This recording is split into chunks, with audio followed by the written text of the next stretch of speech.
Welcome back to Let's Play Darkest Dungeon. I'm your host, Timepants, and this time around I'd like to try something a little bit different. We have been experimenting a lot with high mobility parties, and I have had a good time. Now, let's do the opposite and see if we have a similarly good time. Let's see, we have here Patras, our leper, and just look at that damage. Look at that damage, that's so good. Alright, we have the Berserk Charm and the Brawler's Gloves, couple nice damage trinkets there. We also have not Renauld.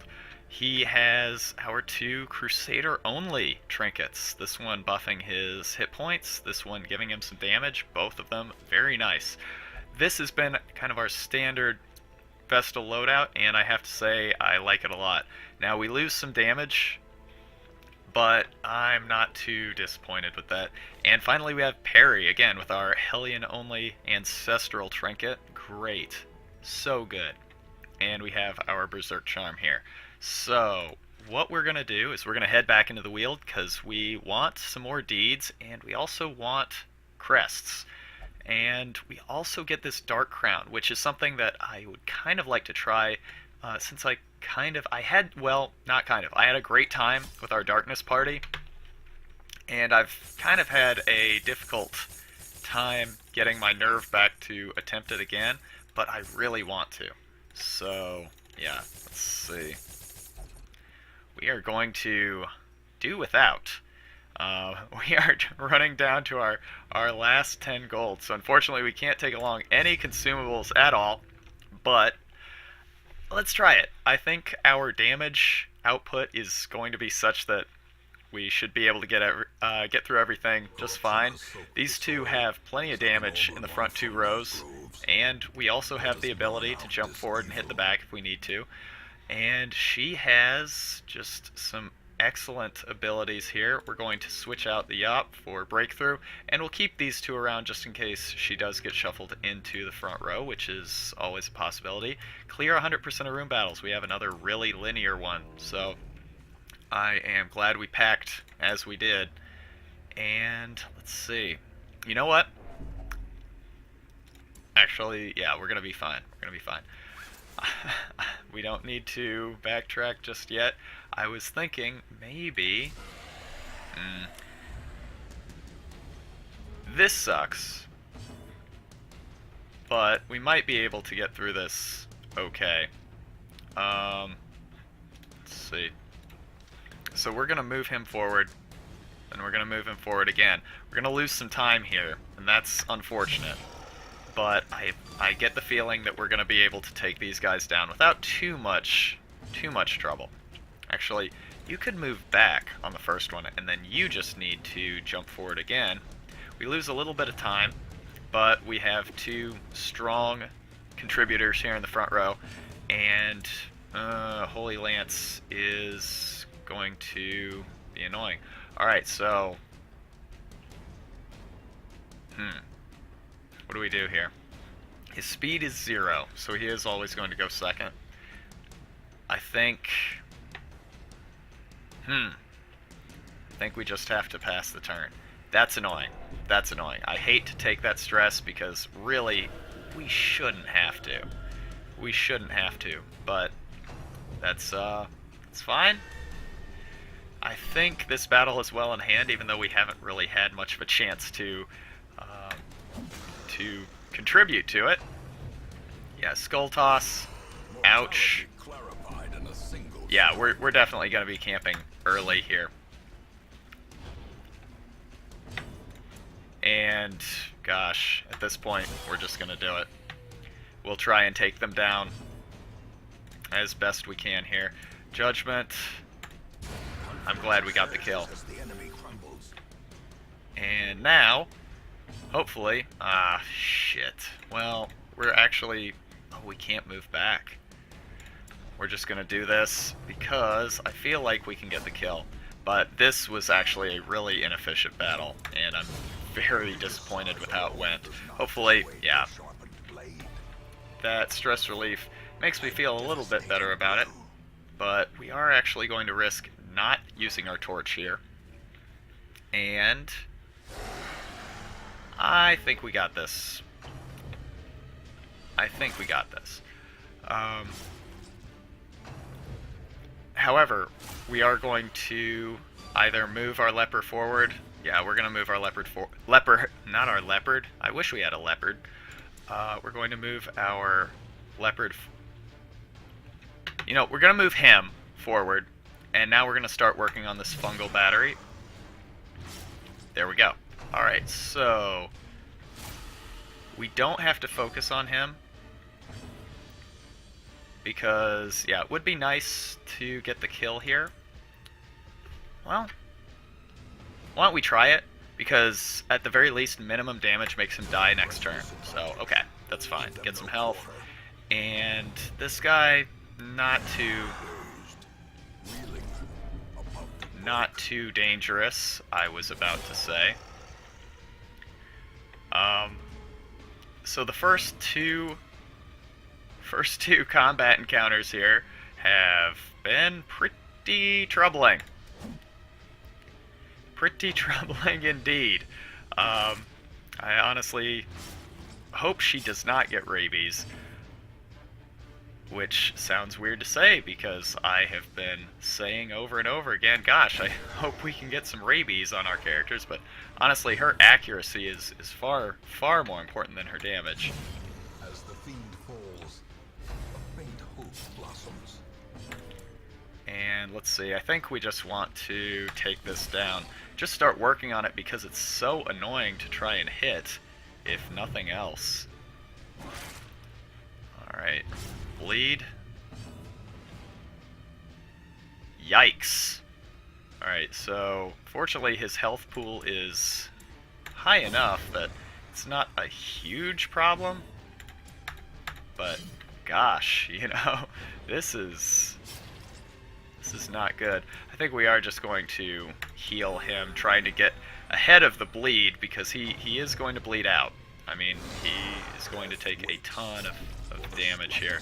And this series of battles sucked. Like the first two battles, not good at all. We are camping. I will stand by that I do think this party composition is good. I will stand by that. I think it's absolutely fine. However, that was very disappointing. Let's see. You don't have any minus dodge trinkets, so you just have clumsy. What about you? Why can't right click on you? What about you? Can I just not right click on somebody here in the 3rd rank? That is a weird bug if that's the case. Yeah, his accuracy is so bad that I think it's worth it. Sanctuary? Reduce possibility of nighttime ambush? How's his stress? We could probably do something about that. And maybe bandage you up? You're the only one with the... No, nobody has bandaging. That's probably okay. Let's just make sure you don't get too stressed out now that we've taken you down to reasonable stress levels, and we'll rest. Pray we don't get ambushed. Pray we don't get ambushed, because that first couple of... In radiance, may we find victory. So that first couple of combats went quite poorly. I kind of want that. I kind of want to start over again. Like, can I cut? Can I just cut here and give it another try? That was bad.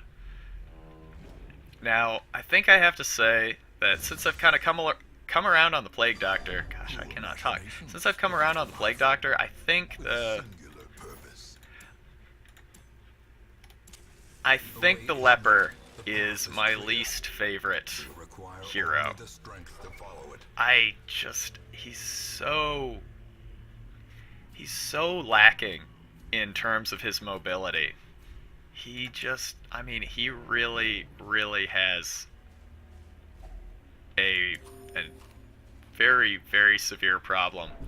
Um, just getting around the battlefield. If we get surprised, I mean, we could get shit on if he gets shuffled into the back too.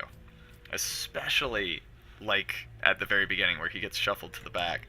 And so this is something that I've kind of begun to understand with first-hand knowledge here that yeah, being able to move around in combat, God, it's so important.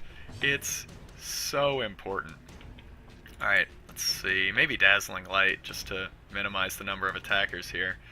I'd, of course, like to start working on this Fusilier, but I think we can do that with Iron Swan and If It Bleeds. So let's just try and stun this guy here in the front. Fine. This has a chance to kill.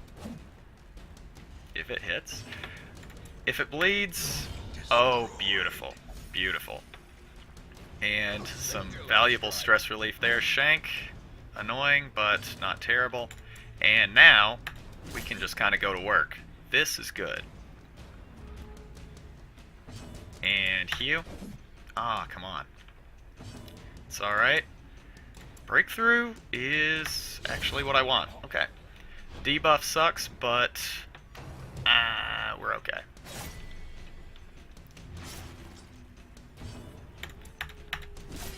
Honestly, yeah, like, I think the fans of the leper, if I may try and get into their twisted, demented mentality.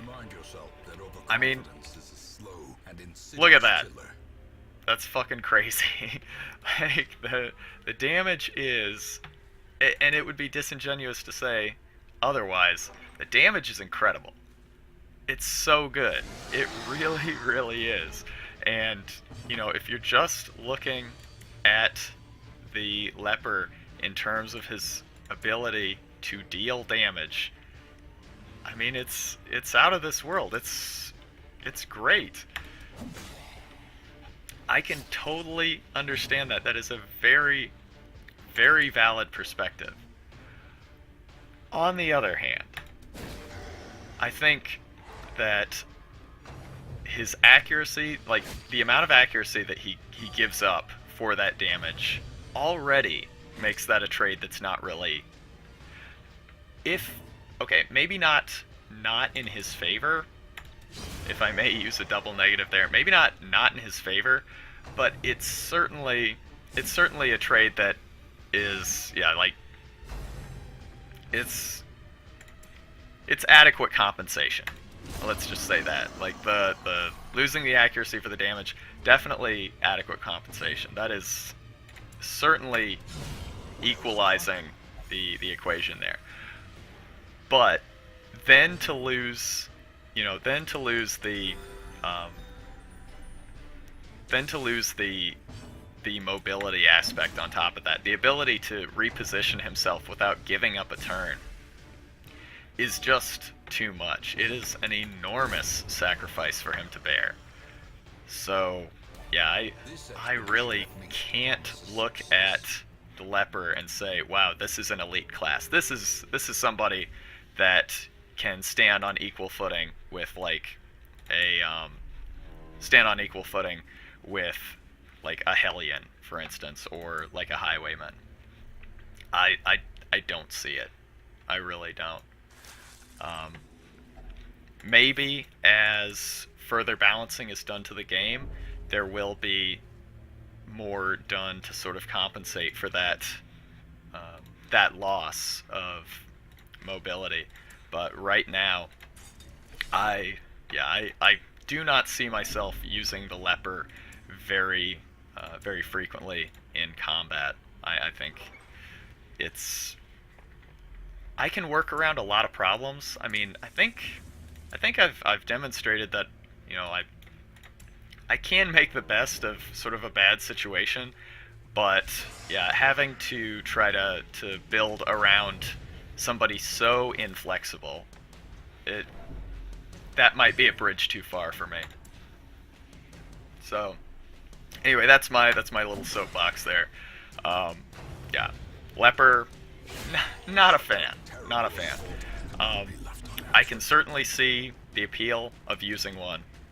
I mean, when I first saw him, I mean, I looked at that damage myself and I thought, wow, okay, yeah, I can see, I could see myself using one of these, but just yeah, as I've gone on and you know, used him more and more, I don't, yeah, I don't really like the handicap that he comes with.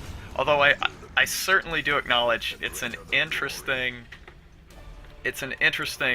take on character design. I can certainly see that. Yeah, just in a game where mobility is so important and such a high premium is placed on being able to work around the plan B. Yeah, a leper having, you know, that really high damage, which is also a very valuable, and purpose is made clear. also a very valuable thing to have. I mean, somebody who does have a ton of damage and the ability to, in a single swing, eliminate an enemy combatant. That's, I mean, there's a lot of value in that. And obstruction. Oh my god. This is not good, though. This is really not good. Gargoyles. High dodge, not a lot of damage, but this stun, if it hits, is annoying. So, gosh, what do we do? What do we do? What do we do? All of that first round went very poorly. I think we focus on the Slavering Ghoul, and now that he's in a position to die in a single swing, I feel very comfortable with that decision. Alright, this is interesting. We can get the kill if it hits, but that's a 65% chance to hit him, 78% chance to hit him. Now if it hits 7, 8, or 9 damage, we do not get the kill next turn. But I think we'll try it. Okay, so he will die next turn, and now we can smite him down. Okay, this is good. This is very good, actually. And if our Hellion gets a move here and doesn't get stunned, we can... Let's see. Actually, I think we're just gonna heal. Alright, so he will die. Yeah, because him swinging, again, you know, this is another problem with his flexibility. He can only hit the front 2 rows, which is not the most valuable skill in the game. Like, not by a long shot. Being able to hit the back 2, that is, I would say, vastly more useful. But yeah, only being able to hit the front 2. If he had the ability to hit the front 3, this timing is incredible. This entire time I was yammering about, you know, the leper. I was thinking like, oh god, oh god, oh god, oh god. We're gonna have to try and go through that obstruction. Oh Jesus, oh god, what do we do? That was very well timed, that shovel. So yeah, what was I saying? If the leper had the ability to hit like the 3rd row with something, anything, it would be such a vast improvement to the character. I could honestly see myself using him. Even if that meant, you know, he was only able to hit from, you know, even if he was only able to hit from the front row, but hit, you know, the 3rd rank, still okay. Still very okay, in my opinion. Still a great trade. I wouldn't mind if, you know, he didn't even get full damage on the ability to hit, like the 3rd rank. Like, if he only got 75% of his normal damage, still okay. it's the flexibility. It's being able to hit something, you know, if there's a double wide enemy in front, like last time, and it's gonna die the next turn. I mean, you could say that his self buff is adequate for that. Maybe it is, but I'd really like to be able to just, you know, get in here and finish something off in the third rank if it's the leper's turn. But again, you know, that's his archetype. You know, front row fighter, front row hitter. I get it. I certainly get it. Lepers, man. Interesting. Interesting character design. Let's see. Okay, that should kill next round. Good. And Dazzling Light. Can we get a stun here? Yes, okay. And now I think this is pretty well on lockdown. Zealous Accusation? Maybe we just take the kill. I mean, I would have liked to have gotten a crit on a full health enemy like that, but you know, that's fine. That's, you know, that's the balancing act of, you know, trying to decide who you're gonna hit. That's, you know, prioritizing your enemies. That's a roll of the dice, and you know, that's something else that I really like about the combat, is that you do roll the dice like every time you attack. You know, some people say I hate the random number generator element of the game. I get it. I certainly get it. But yeah, the fact that, you know, you don't know how much damage you're gonna hit. You don't know if your attack is going to be a crit and, you know, get that character that, or get that enemy that might be just out of reach of your damage, or if you take the guaranteed kill against the one hit point enemy. I love that. Actually, I find that very interesting. I find that element of the gameplay really compelling. So, I don't know, maybe I'm just an apologist for early access games. Can't trust me, I'm sorry. But yeah, I think this is I like the design. I mean, I haven't lost a lot of characters. I've lost 3 characters, or maybe, yeah, I lost 3 characters in kind of a throwaway mission. And I lost, you know, Dear Sweet Renauld. Yeesh. This is great, though. I lost Dear Sweet Renauld in that first fight with the hag. I was lord of this place. Oh no, that's not good. Crows and rats made it their domain. That's fine though. So Valance to the sanitarium with you.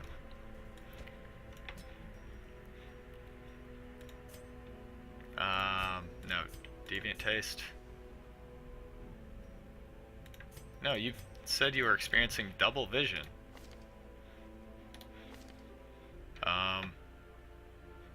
-10 town. So I guess that's just the next, for the next mission. Alright, well, let's see. We have a whole bunch of deeds and a whole bunch of crests. So armor smithing goes up, and we're gonna put weaponsmithing on the back burner here. I really think that is the lowest priority right now. Let's see, what do we have here? Good, but I mean, we can only use one. Brawler's Cloak, first round. Is that -10 speed? Jesus. Alright, well, I guess that's all for now. Yeah, probably don't, after that rant, probably don't expect to see the leper very much. But, all that said, I'm glad he's here. Thank you for tuning in, and I'll see you next time.